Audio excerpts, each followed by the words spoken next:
So thank you so much. My name is Jen Werlin. I am a University of Idaho Extension Assistant Professor, and I'm located in Teton County, Idaho. And my co-presenter is Colette Phelps. She's an area extension educator in community food systems located in Moscow, Idaho, and she has the Northern District responsibilities for her job. And so in today's presentation, we're going to describe the work we have done to develop a resource guide for developing food coalitions in Idaho. And so for our purposes, we use the term food coalition as an umbrella term, and that's one that encompasses policy councils, networks, and other forms of community food system collaborations. So the guide that we worked on is unique because we developed it based off of participatory research. And we conducted this research with our involvement in food coalitions throughout the state and food policy councils. So before we describe the guide, it's helpful to get an idea about Idaho's agricultural landscape, since food system issues in our state are unique, yet similar to other Western and rural communities, and this ultimately affects the work and format of our Idaho food coalitions. So like other parts in the US, in Idaho, consumer interest and support for locally grown food is on the rise. And this is from rural and geographically isolated regions to para-urban and urban municipalities. Idahoans are looking for opportunities to network, collaborate, and strengthen the community food systems. And these efforts are relatively new, with the first Idaho Food Coalition forming in 2010. And then in recent years, we now have 7 more food system groups that have formed. And food system leaders in Idaho have been on the lookout for successful food coalition models. So in 2017, we wanted to find out what makes Idaho food coalitions unique and how best to help support food coalitions throughout our state. So our colleague Lauren Golden approached us about developing an extension bulletin that could be used as a guide for existing coalitions throughout the state. And she's no longer with the university. She left the University of Idaho to pursue her doctorate. So at that time, then I started taking over this research project. So we began by interviewing leaders of food coalitions to answer the following research questions. And these include understanding how the groups were structured and organized, what kinds of activities or policy work the groups were working on, whether the groups perceived themselves as making a difference in their local food system, and then if so, in what ways, and also if these groups and the food coalition leaders felt that they would benefit from a regional or statewide coalition, and then if so, how. So 6 of the groups that we interviewed had some University of Idaho Extension involvement, and then 2 operated as independent nonprofit organizations. And then the 3 of us on the research team, we were also really heavily involved in food coalitions in our local communities, and we use these statewide networks to identify all the Idaho existing groups. So that was the 8 coalitions in the state, and that met the definition of a food coalition or food policy council.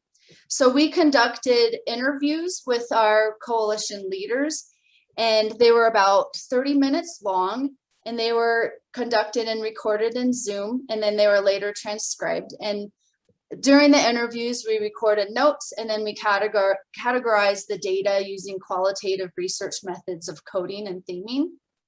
And the data were then summarized into a resource guide for new coalitions and food policy councils located in our state and similar communities in the West.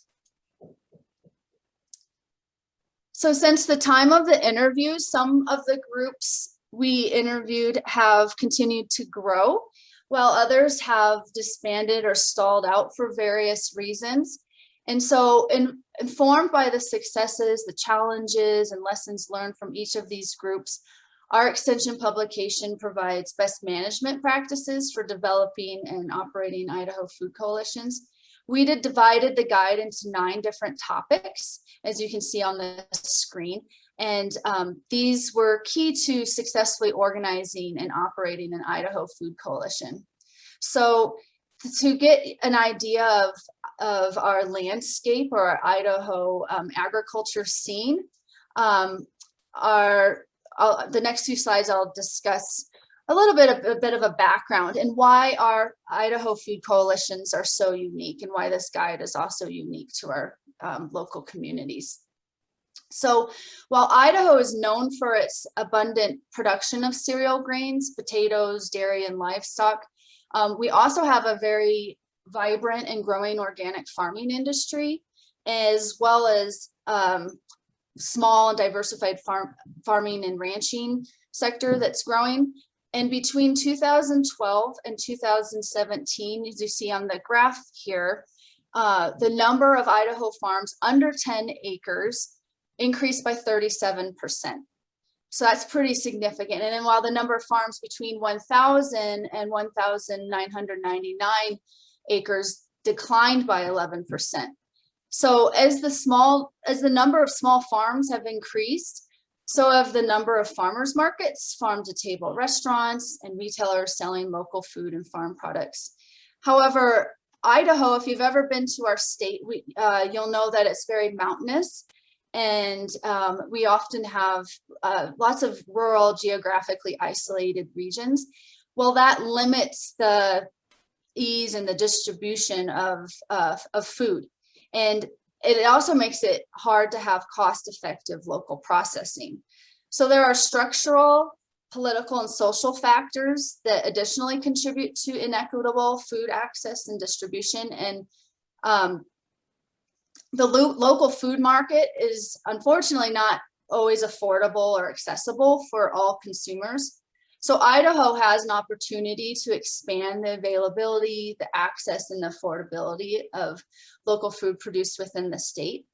And community-based food coalitions are working to strengthen local food systems and make local food more equitable for and available to all community members. So it's important to understand the distinction and the language that we're using in our state and with local food coalitions. So local food collaborative efforts can go by many names, and this depends on the mission and the unique socio-cultural and geographic area. So a food coalition, we define that as an alliance of organizations and individuals in the food system who come together to achieve a common vision, purpose, or goal. So generally, this effort affects change across multiple food system sectors, and that strengthens the community food system's resiliency. So we'll go a little bit more into what we mean by that, but it's looking at everything from production down to distribution, consumption, and then waste disposal. And whereas a food policy council, that's a group of stakeholders from our food system that develop strategies or policy that create both a forum for food issues and a platform for coordinated change. So this describes the law, food policy describes the laws, the regulations that inform how and why food is produced or transported and distributed and disposed. So food policy councils can influence guidelines that govern equity, access, health, and sustainability. And like food coalitions, they coordinate efforts across the food system. And it's usually specific to a local geographic or jurisdiction. And food coalitions and councils, they're usually comprised of representatives from all segments of our food system. So this includes security, hunger relief, health, education, natural resources, farming and ranching, and other sectors. And then how a group identifies themselves and whether they call themselves a food coalition, a council, a network, or collaborative is an important distinction. And this ultimately affects the goals and the actions and perceptions of the group. So many of our food system groups in Idaho focus on education, networking, and relationship building. And they also seek to avoid political divisions. So back in 2017, when we began our research, we found that most Idaho food coalitions identify themselves as a food coalition. They use that language. Although one group did self-identify as a food policy council and another identified themselves as a network. So on the left on this slide, you can see the 8 groups that we have in Idaho. And we interviewed these, and you can see that they have distinct name choices. Their logos, their mission statements are all unique to their own food coalition. And then we also recommend that coalitions consider their short and long-term goals and mission to guide the naming of the group.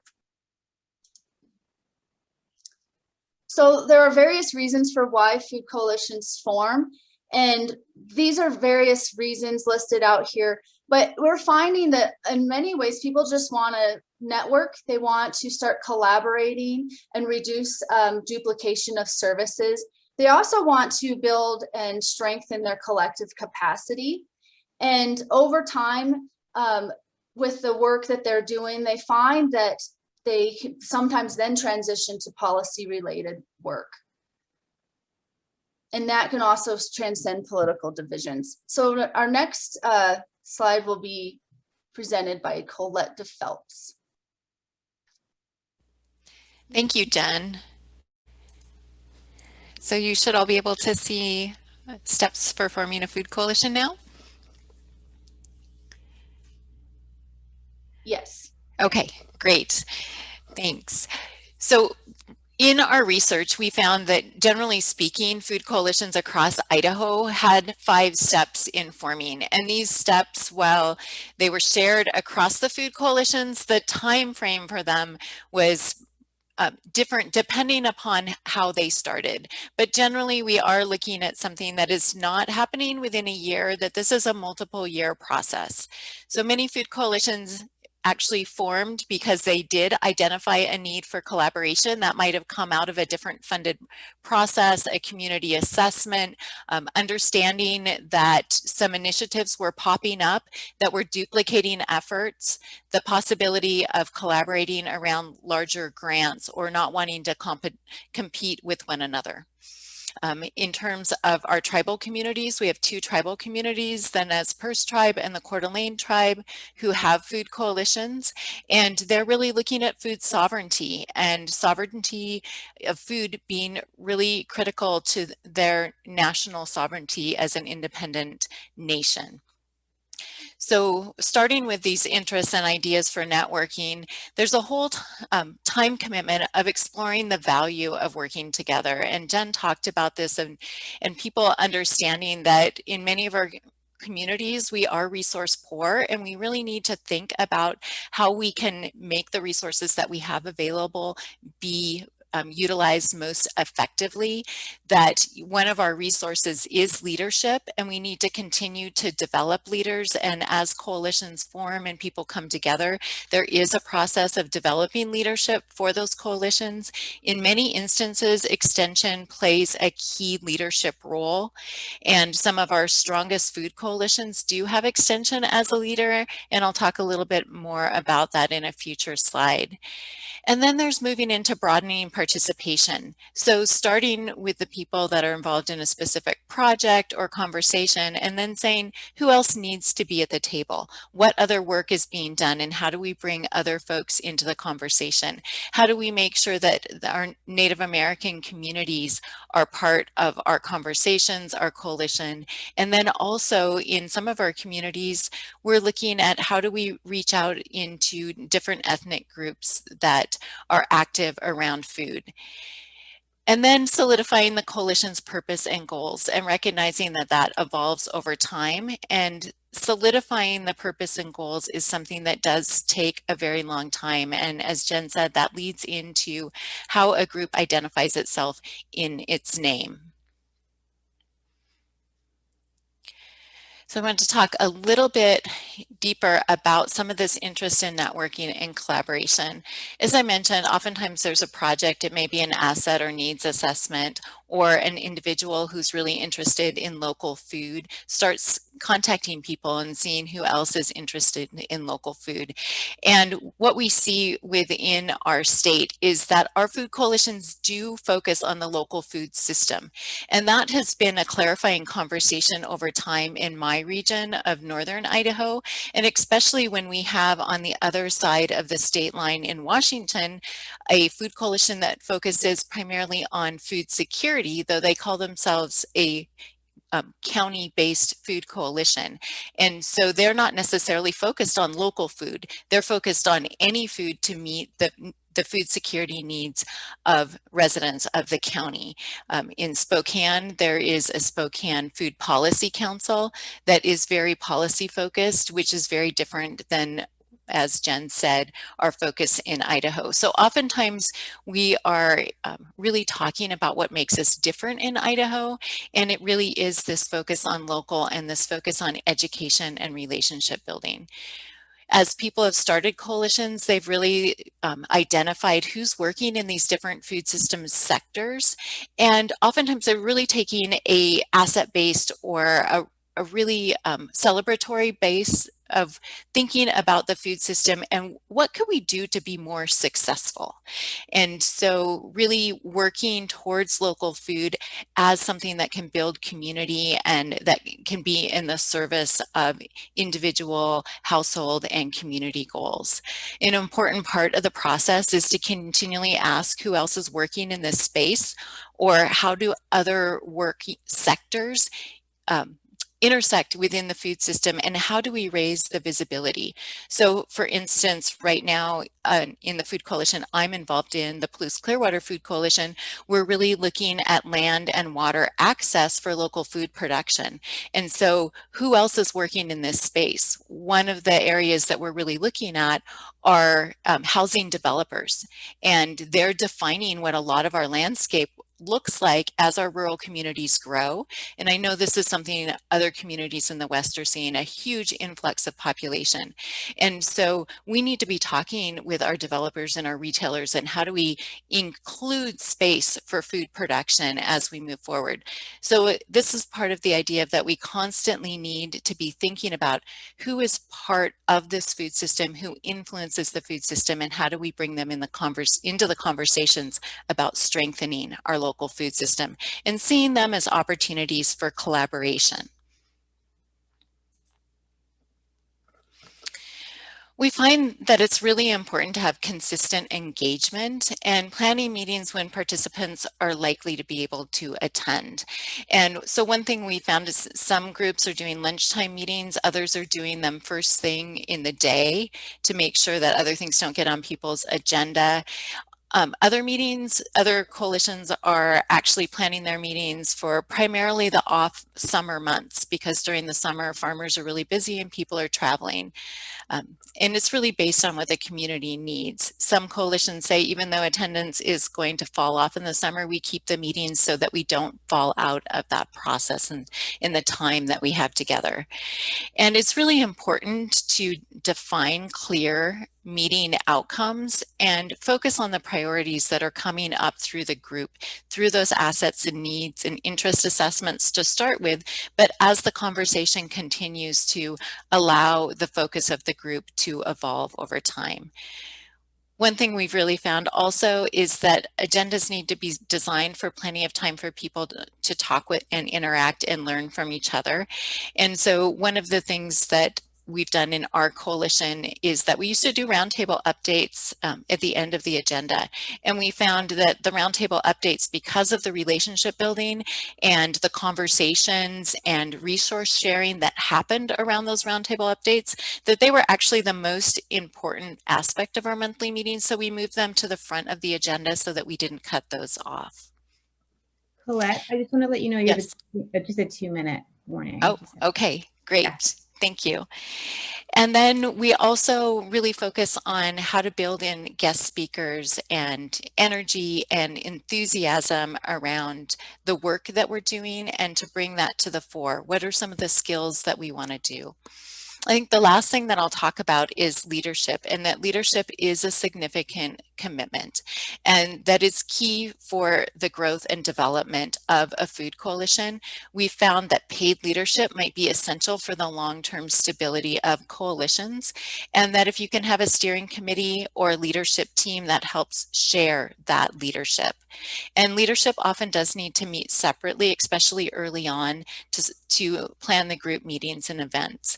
But then we found that it's also important to look for opportunities for volunteers or coalition members to be leaders on events and committees, and that doing that actually builds leadership. So people come into the coalition not ready to step up to be part of the leadership team, but they're very ready to be part of another aspect or event in terms of leadership. And so always thinking about that leadership, and then being okay to understand that participation is fluid. We're providing open and welcoming spaces. We're encouraging this diverse participation, and we keep reaching out across our community groups. But we also need to understand that within a food coalition, the success of the coalition is not defined by who comes to the monthly meetings. People find value from the notes, the social media, the newsletters, and the ongoing events. So it's really critical to build a model that works for your community, that does have shared leadership and decision making, but also honors the different ways that people want to come together and be part of the food coalition. So I think my time is probably up, so I'll go ahead and stop there. Great. Thank you, Colette and Jen. We have time for maybe one question if someone has something you want to ask of them.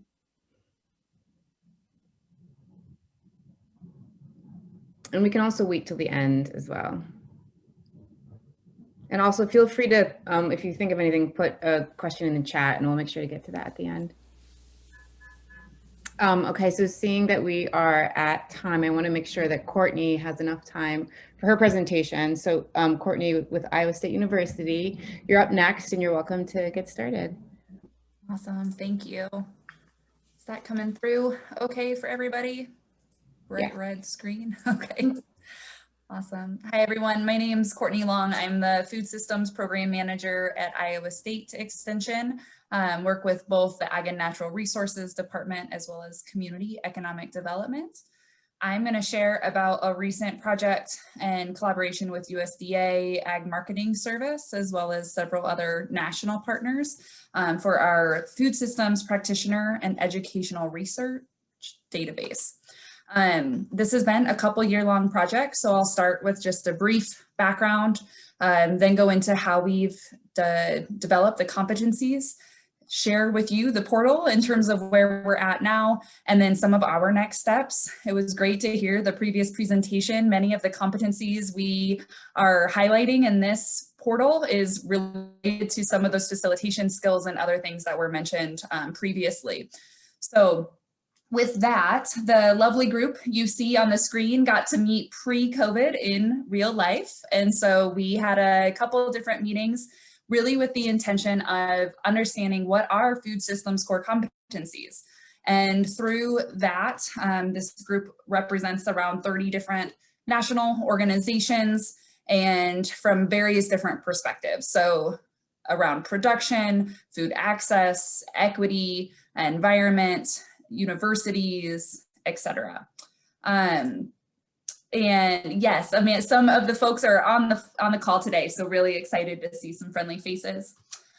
What this led to was an initial facilitated conversation on what are the primary areas or categories of food systems. We all know food systems cuts across many different assets or sectors are involved. And so the initial meeting over a couple days led to the 9 categories that you see here. So food systems, equity, community capacity, economy and business development, government and policy, public health and wellness, natural and built environment, leadership, and evaluation. And while we were curious about what these competencies may be, no one's going to be competent in all of those areas. So the other goal is figuring out what does that mean to be competent? And the other goal that I should preface this with is for food systems practitioners. So what are we doing as food systems practitioners? What's our lens? What are the areas of of work that we have. And so after this went out, we did do a follow-up national survey with many of the partners I showed before to just get qualitative feedback on what does it mean to be competent in any of these 9 categories. That survey allowed for me to use NVivo to code some of those responses and to really understand the nuances between those characteristics. And from that feedback, we then got together once again in person, and this is in 2019 still, with the same group to start figuring out what learning objectives could be. What would it mean to be beginner, proficient, and then advanced in these areas? So on this screen, I'm showing kind of a level of learning, which many people are familiar with in regards to competency-based education. What we wanted to focus on more was this knowledge, doing, and teaching space, which is the 1, 2, and 3 that corresponds then with the level 1, 2, and 3 on this table. The reason is because awareness is a difficult thing to track in regards to educational resources, because we can become aware of things through many different platforms. So our goal for, again, this initial phase of the project was to understand how could we assess if someone's competent in these different areas, as well as how could we assess if a curricula or an educational resource, was teaching those spaces. So, and the screen you see now, this was an initial matrix. Again, we have 9 categories that led to sub-themes, which in this case, the example I'm showing is common language for food systems, which led to additional sub-themes. And then we wrote out example learning objectives to understand if someone met that competency. So as an example, technical language skills in common language for food systems could be the ability to define that technical language. So what are the food system sectors? An intermediate or more advanced level could be translating that into those cross-sectoral options. How do those connect in a system? And then the third could actually be the practice of teaching that to someone else. After we did that for all 9 competencies, so we have about a 30-page document of those learning objectives, we were able to send out a second survey to both educational practitioners and resource holders to understand what available curricula do we have across the nation that may meet these competencies, which is really the end goal of where we were at a year or so ago. This led to an initial report that was color-coded like this, that could be a searchable tool that individuals could download. And it both shared the competency that an educational resource met. So for example, at Iowa State, we teach a community food systems program, and that teaches facilitation skills and a process for developing food systems coalitions, creating an assessment in those activities. We could go through and check which level an individual going through that curriculum would meet following their certification. And then this happened across the nation. So we had about 70 or so individual educational resources identified after the first phase. Oopsies, moving around. This also led to the ability for searching those curricula or those educational resources by fee, by audience that they're serving. Again, we are looking at multiple competencies. So perhaps one curricula is really focusing more on the farmer and food business audience. They're teaching production practices, those types of things. Or they may be more like our programming and it's like extension staff, nonprofits, and we're teaching more about food systems or capacity building. So what we learned from that whole background process that I just shared is that we needed a tool that could be used, that could be searchable. And so this last year or so, I think we started in it doesn't even matter, I don't even know what time it is during COVID. In the last few months, we have been working together with a great team of partners. Those logos are here virtually, which has been really unique in the space that we're all collaborating. And we are starting to work on that portal and we're really close to that launching. So that's what I'm going to share now. So we did that initial research on what is competencies, how are we tracking those, and the ability to identify those based on both educational resource and practitioner. And then we started a second cooperative agreement with USDA, AMS, and support from the organizations on this screen to actually develop the portal. So the mission of our portal is to identify and aggregate individual practitioners and educational resources to improve the competence of food systems practitioners through various levels of learning in order to advance food systems development. In order to do that, we have sought out to record both educational resources, which is basically, in our definition, anything that has a learning objective. So if there's something that has a learning objective, that's what we want to track. We also want to identify individual practitioners that are doing this work. So if I'm in Idaho or Iowa or wanting to get involved in something, I can search for those practitioners to be better engaged in the food system. The other clarifying piece is there's lots of listservs, there's lots of things going on in this space nationally. So the goal is not to duplicate those resources. And in fact, we partnered with several of those national, like the North American Food Systems Network or E-Extension or the Wallace Center. So we didn't duplicate efforts. So this portal is not to accredit or validate the way things are being taught, but rather to share and lift up who's doing things in this space and what are ways to learn more about our work. I think the primary thing that came out of this is that food systems is a lifelong learning aspect, much like equity and much like many of the other systemic things that we get involved in. And so this is a place to find that information. So I'm going to share a little bit about each of the types of profiles, and then I am going to show you all the website.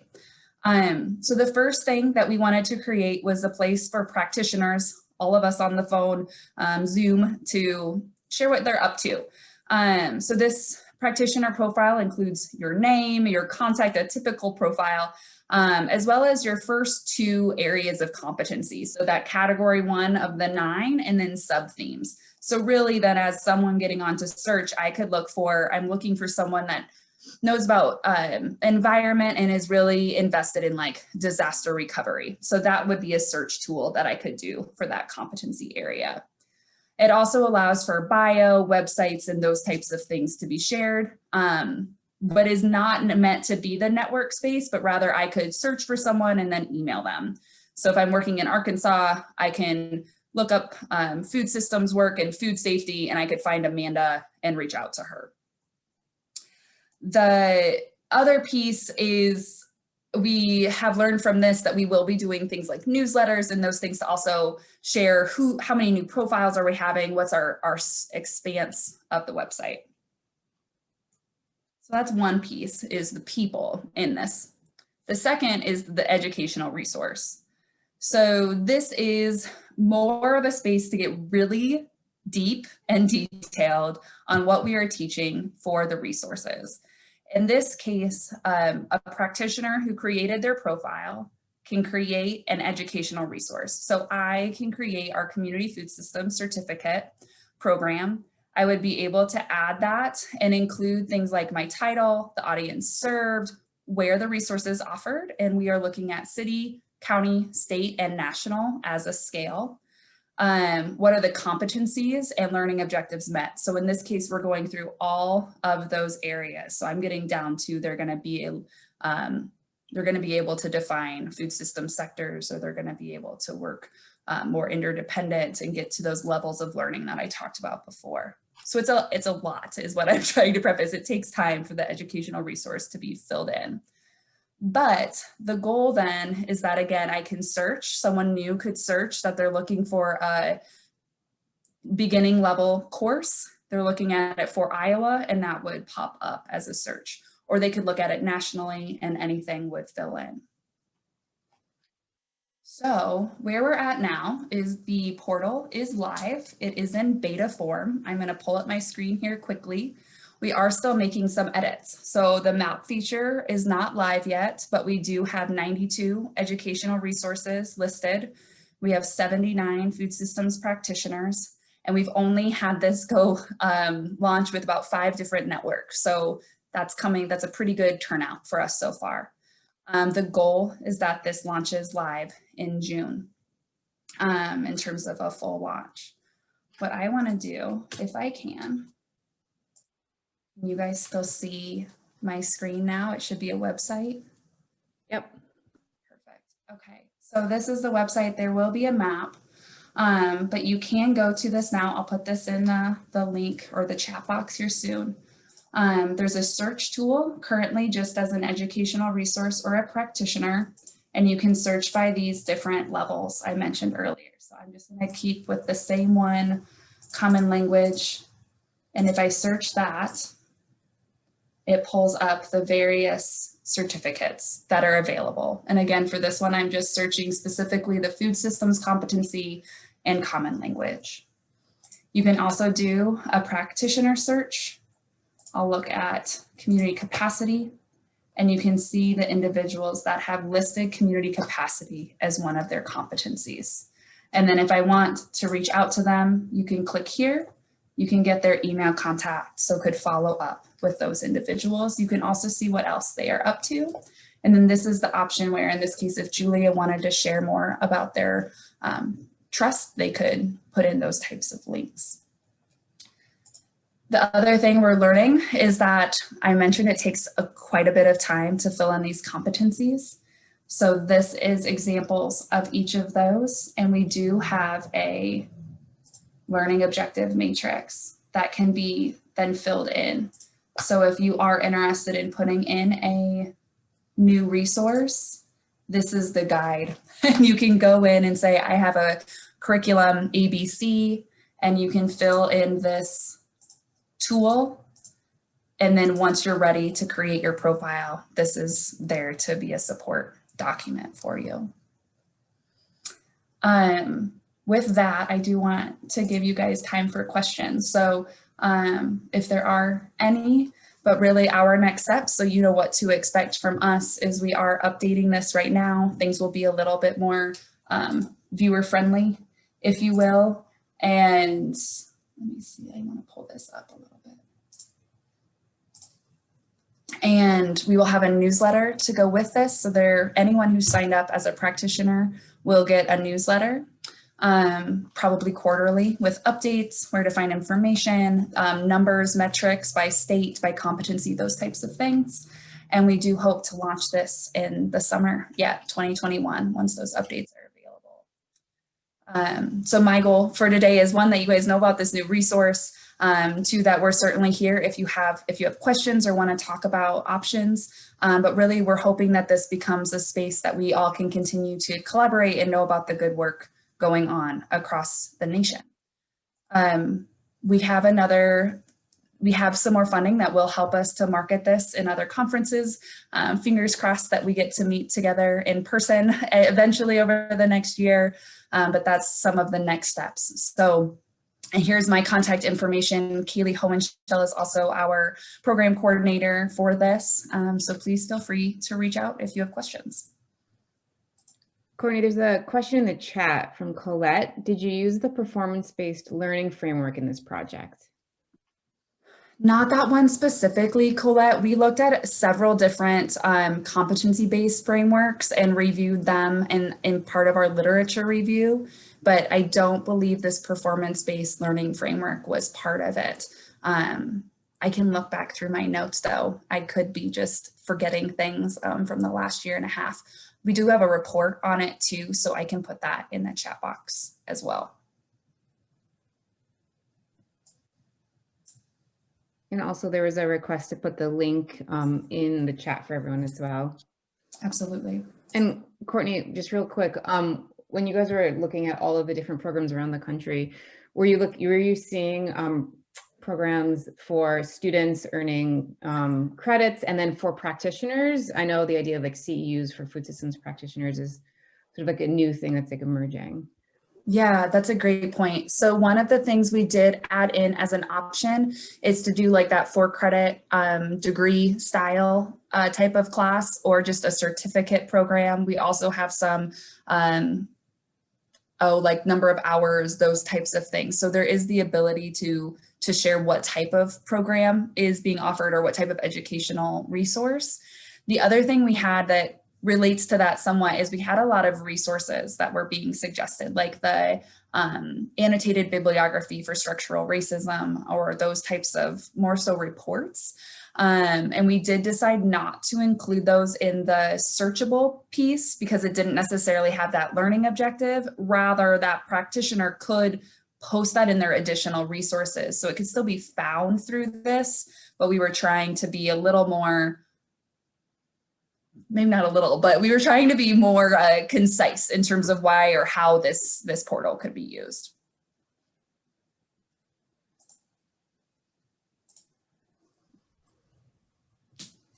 All right, and if there's any more questions for Courtney, I also want to give space if there's anybody who wants to ask Colette and Jen anything as well.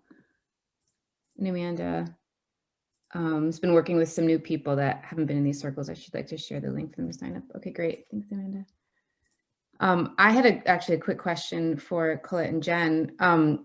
With all of the groups you're looking at and working with and surveying, did you guys look at what their decision-making process was and how you address sort of power and decision-making and who's sort of steering the direction of a coalition?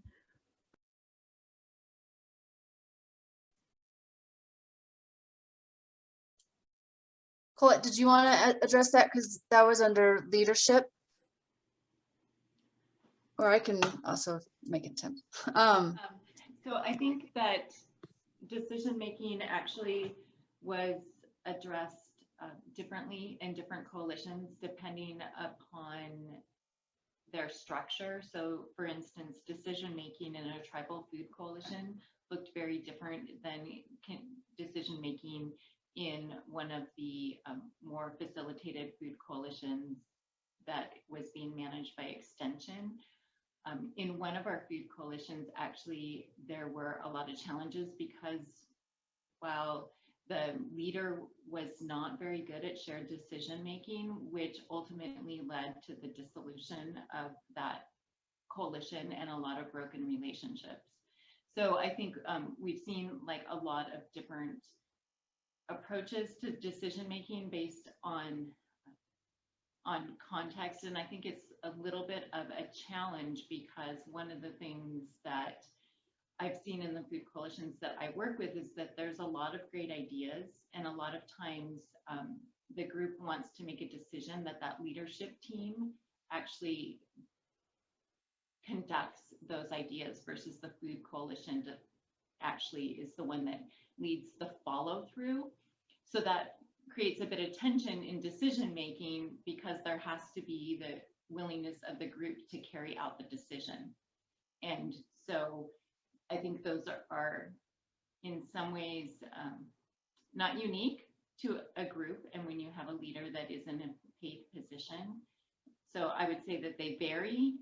It's definitely important that people feel that they can make decisions as a group and that there's strong facilitation skills in the leader to both not step in and make the decisions, but also not to accept the responsibility for the group in carrying out group decisions, to keep turning that back onto the group.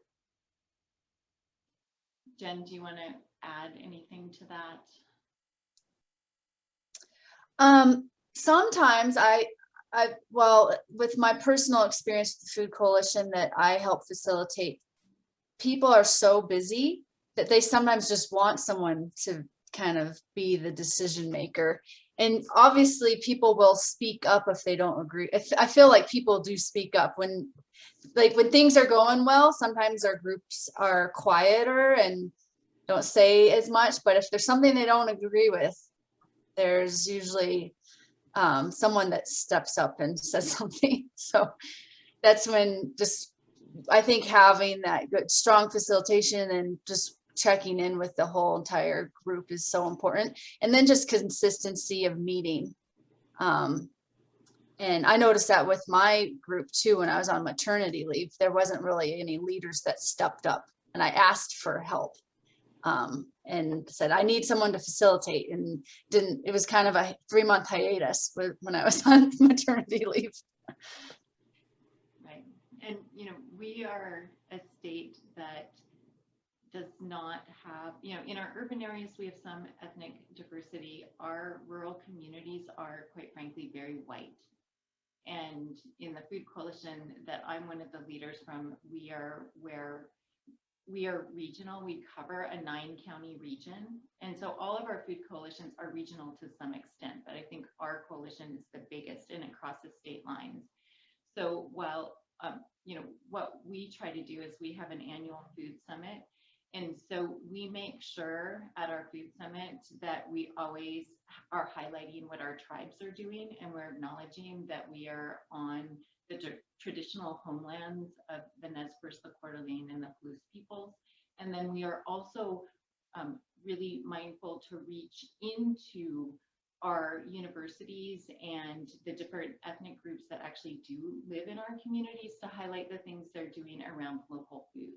So again, this is about, for us, it is about local food, but we have that lens, whereas we don't have what I would say is a lot of cultural and ethnic diversity in our region. We try to find it and bring that to the fore in our events. That's terrific. Great. Thank you so much for that brief discussion. And Courtney, thank you for your fabulous presentation. And Colette and Jennifer, it's wonderful to see the work you're doing. We're going back to Idaho now with Carrie Boone and her presentation. So Carrie, you've got the speaker now. Hello, can you hear me okay? You Yes. can hear me? Okay, now I just got to get the screen up here. And I'm hardwired into my router, so sometimes that helps, and sometimes I still get issues with just being, I'm in a rural area right now, and so we just don't always have the best connectivity, so I'm really hoping it holds up here. Okay, 1 second. I need a different share.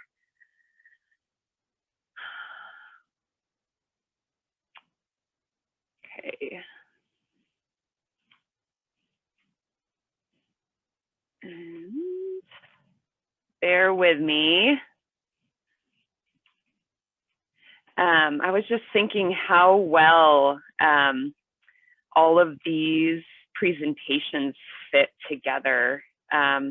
Mine is going to really take a step back from the sort of skill-based and databases and all of that to really kind of think more at a conceptual level about some of the work we're doing with food systems, and particularly an assessment of the food system. And I'm sorry, I'm struggling right now to get this to, let's do desktop 1. Okay, so you're going to see that. And then,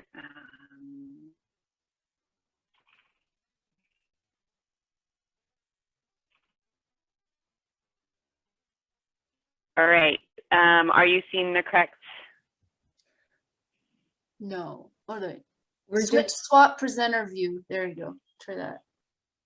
I feel your How's that? pain. I was dealing with the same technology. All right, how's that? It looks good. Okay, and so really, you know, this is a research presentation, but it's also more of a conceptual way of thinking about the work that we do, which is just something I really like doing. And so I wanted to start off with a quote, and then I'll introduce myself. So if you guys just want to take a quick minute and read that.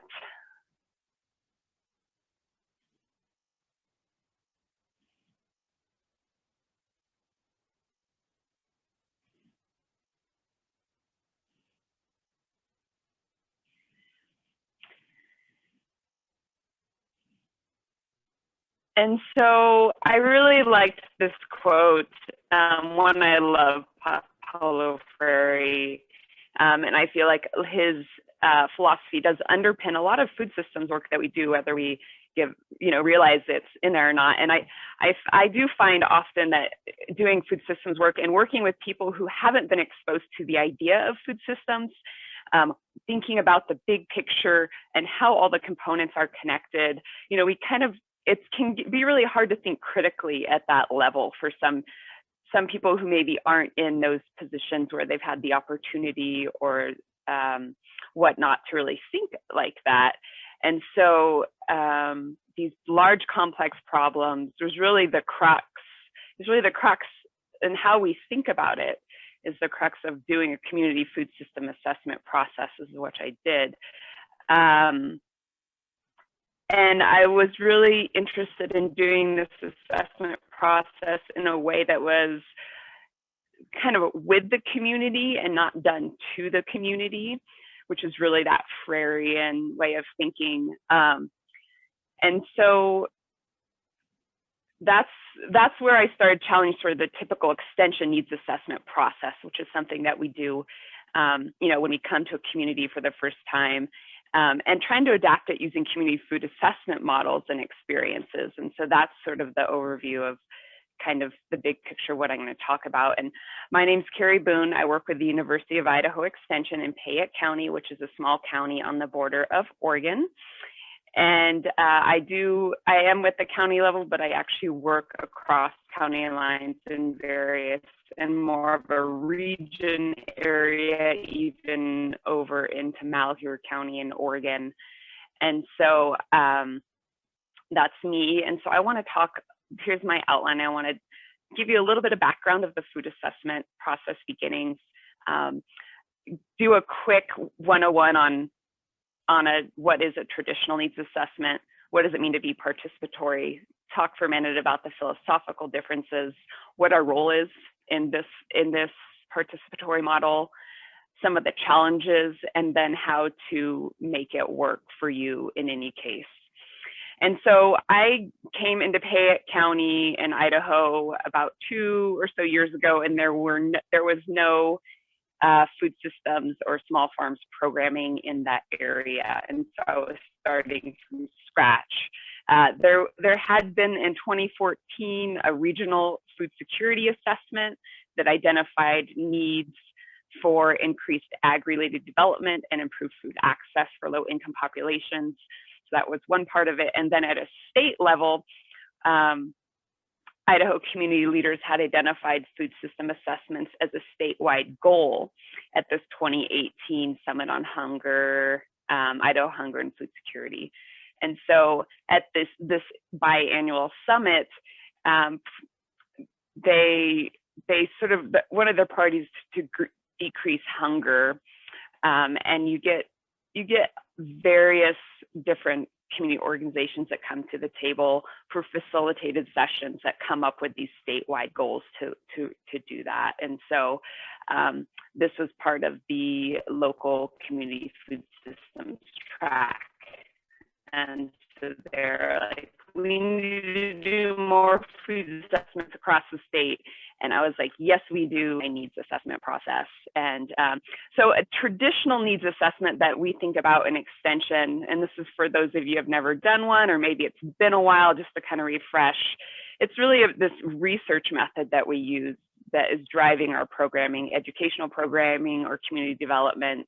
We want to learn what our audience already knows on topics so we can determine the relevant educational programming, and then understand what we can do to make our educational products more accessible in terms of timing, location, sort of what makes it more accessible, because we want people to show up.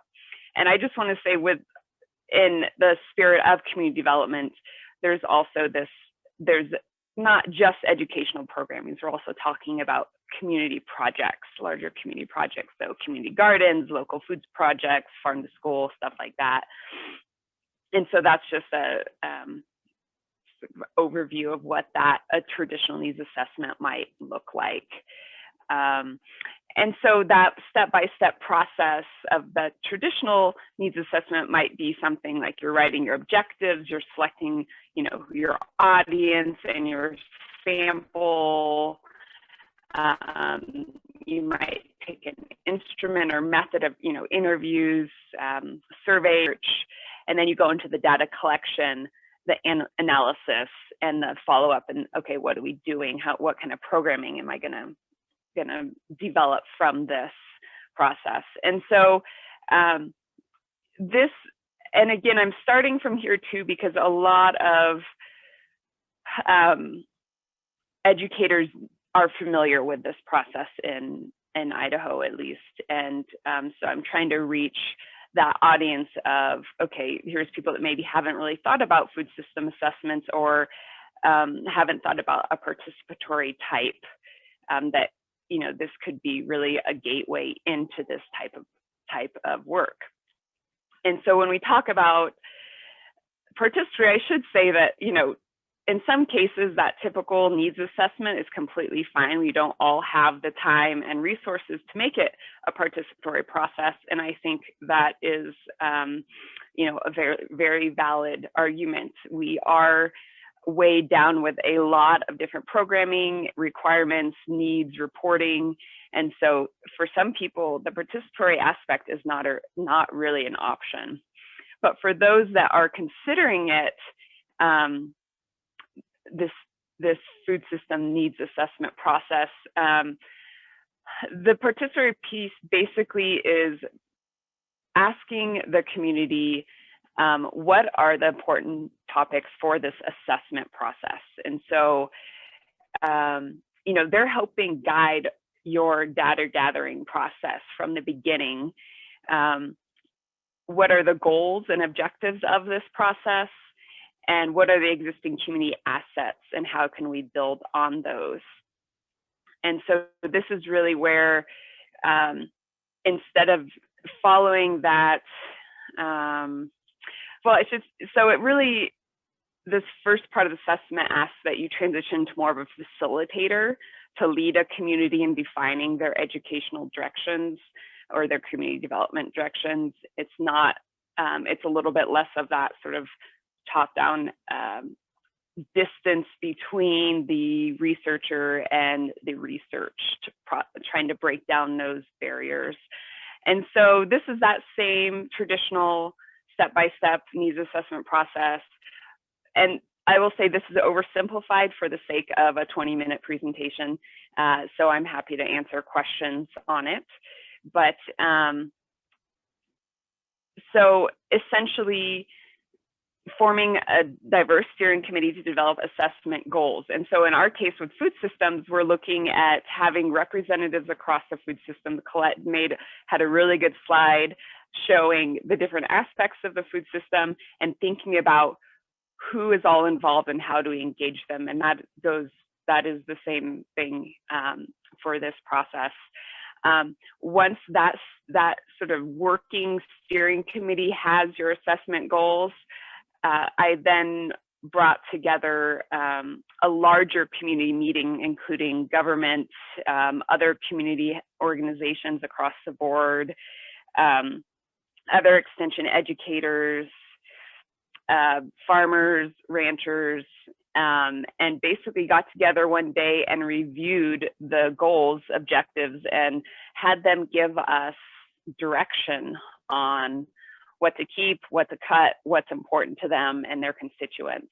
And so it was a way to really get broader community input and buy-in while not expecting to have such continued participation at this time from that larger community. And I just want to say again, all this like terminology and ideas around food systems is really new in my region. So this whole process was really getting people engaged to think about it. I wasn't anticipating there'd be a policy council come out of it per se. I was really assessing who's out there, what are their thoughts on food systems, what do they want to know, and how can I support the development of this consciousness around the food systems, and hopefully have some, and we did have some concrete outcomes from that in terms of programming. And so once we get through that traditional process, the difference here is in the participatory piece is analyzing that data with the steering committee and having them advise on action steps and planning next steps from that data. And so why should we do this? So this process in and of itself becomes a community development or educational service offered. So at each of my steering committee members, I developed different learnings and leadership development, capacity building workshops, hands-on workshops that we then applied to the actual assessment process itself. So it's very integrated in that way. And then also, of course, the relationships with other agencies, community groups, organizations, developing that network around interested people in the food system. And so that the representation of needs, that greater representation of needs that we garnered from both the steering committee representatives as well as that larger community meeting really broadens our audience and contributes to that shared knowledge development. And as with most needs assessment, you're getting increased buy-in to our educational outcomes and whatnot. So more participation in our programming, which is super important for us. And it was really important to me that it was a less top-down approach as we come up into the programming. So more philosophically, I was trying to challenge that traditional program development and delivery rooted in top-down information transfer. So instead of being like, here's the topics that I think are important in this area, what sort of learning do you want to happen under these topics? I sort of turned that on its head and made it more of a co-creation of knowledge so that the goals and objectives were co-created, those topics were co-created. And then working with the steering committee, we spent several days on an assets identification in the region. And so wanting to not necessarily develop this huge program and then go apply for USDA funding and have it, then run out in a few years. The idea is that we look at what already is in the community that is good and useful for our goals and building on that as resources. There's lots to say on that, but for now I'll leave it at that. And then just that, using that steering committee as that resource and inspiring leadership, and hopefully in the future as we move forward, those leaders will continue to be leaders in our food system as they were part of developing these alternatives to it, and hopefully leaning towards more systemic change. And so I just wanted to throw this up because it's something that's, like other educators have asked me, it's like when we do something like this, we really have a more dynamic role than a traditional educator where we're really shifting between teaching, educating, facilitating. And while some of us may have experienced one or two of these, there may be one that is less, that people have less experience with. So I know a lot of educators have great teaching and educating down, but maybe haven't had as much experience or training on the facilitation side, which, is really getting down to the nuts and bolts in this, but extremely important for this kind of work. And so looking at that difference between teaching and facilitating, so when I teach, say, using a PowerPoint at a workshop or class, I might be using a teaching method where I'm sort of offering content and expertise. I'm taking on all the responsibility of what those students need to know versus that facilitation process where we're looking more at the learning process itself and more of a shared knowledge development process. And I think just really identifying this difference is crucial for this sort of participatory process. But it does have its challenges, and it is much longer and more involved process than the traditional needs assessment process. And, I had to really get my director's buy-in to this and explain to him what it is I'm doing, why I'm taking so much time to gather a needs assessment data. And then that commitment from the steering committee, and as was mentioned before in Colette and Jen's presentation, having that consistent participation is really important to making substantive movement forward in the process. And so that I mentioned the skill set. The cost is sort of dependent. So I had food at every meetings. I had I have an intern I'm still working with that I have had found funding for to help me with the data gathering and analysis. It could be done pretty well on the cheap for this stage, but it is real nice to have some funding for that. And so given all of those challenges, I mean, one of the things that I really did to quote make it work for me, because as you all likely know, we do have to get credit for this, and in community development type work, we don't, that sort of credit that we need doesn't always align with the work that we're doing on the community development side of things, at least in my extension world. I really have to sort of make the case and kind of fight for what I'm doing. And so the way I integrated those presentations and teaching into steering committee meetings, the sort of hands-on workshops, I was able to get education teaching credit for that. And then that committee, the steering committee, does double as my advisory board, which is a necessary thing we have at the county level. And then it ends up, you know, you're putting money in the bank for later because you're hopefully getting buy-in to future education. Of course, if you are developing new skills for this sort of process, those will pay off in the end for other parts of your programming. So that's my run through on that. And I have plenty of resources available. I'm happy to send these to you. You know, if you want to email me or something, which here's my contact information. So that's what I got. I'm open to questions, clarifications. I realize I kind of ran through that quick. Yeah, Carrie, this is great. It's a fabulous presentation. There's one question in the chat for you from Parker. Were there ever problems of consistent commitment from the steering committee or host community, and how did you keep these partners engaged? Yeah. At the beginning, as I was networking and trying to get people involved, I was really aiming for at least one representative from each aspect of the food system. So we had that diversity of perspectives, and it's really hard to do systemic level programming if you're missing one of the components of that system. So there was that. And so as I was really focused on that, I did really try and corral all those different aspects into the group. And I think, you know, I had the first handful of meetings, we did have representation from most aspects.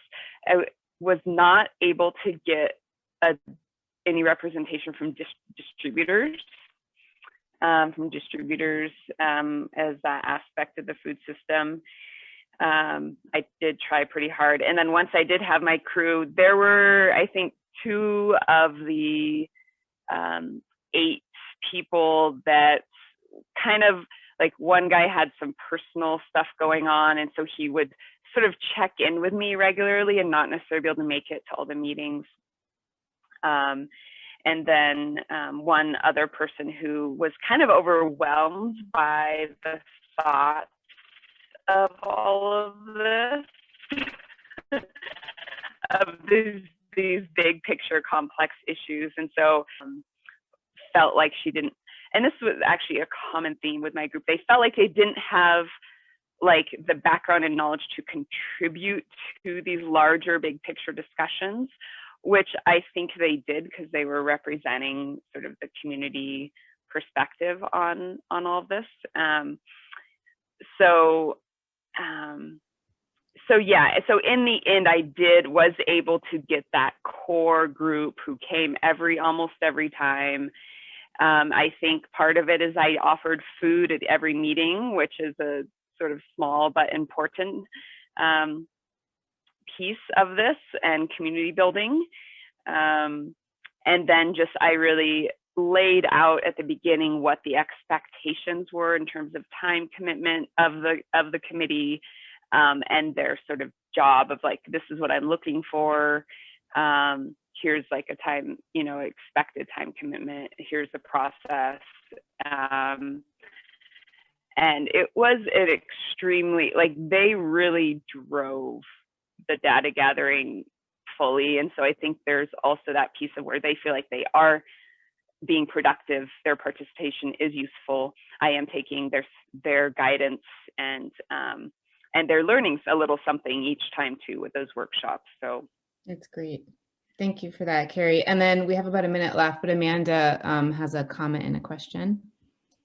Yeah, Carrie, I mean, doing the same kind of work in Arkansas, we've had a similar experience as you, as just much of what you've just shared. But so in doing that work where we've been able to form, have the groups meet regularly, identify needs, go through a full needs assessment, set priorities, look for opportunities. But where we've gotten hung up in our work has been around the farmer participation or having enough production. And I'm just curious, between the 3 or 4 people that have talked today, are you seeing less buy-in into this community food systems planning by the production side in your states as well? Because that's where we can't get them to the table. So I've actually stopped work in all the other areas, and I'm now working almost exclusively on the farming side because I need them to come to the table. Yeah. Yeah, I see Colette unmuted.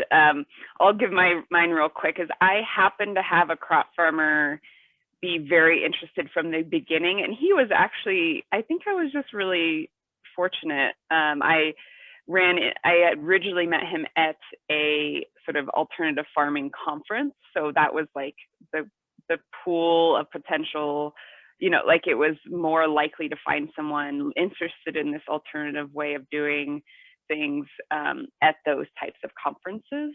But yes, they're very busy, and he had a particular circumstance where he was able to participate every single time, and he was really a backbone to the whole process, and had I would say just some of the extremely useful input.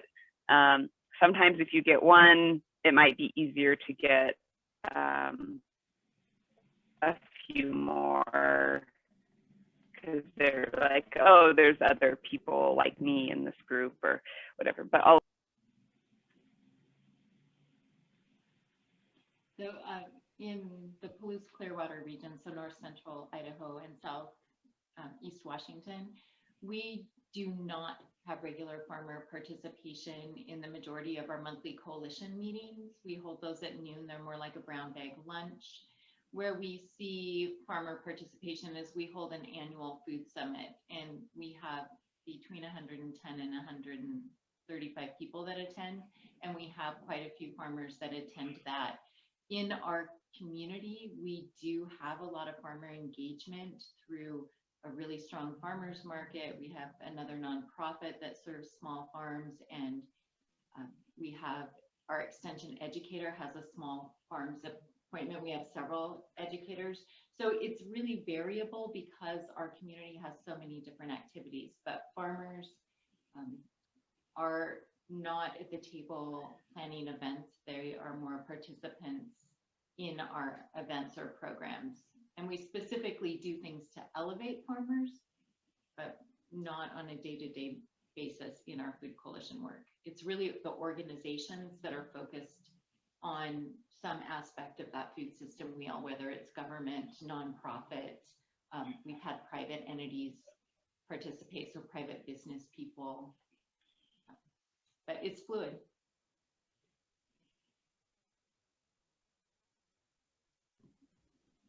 Great, thanks for the question, Amanda. I think we're at time. Is there any other comment or question from anyone?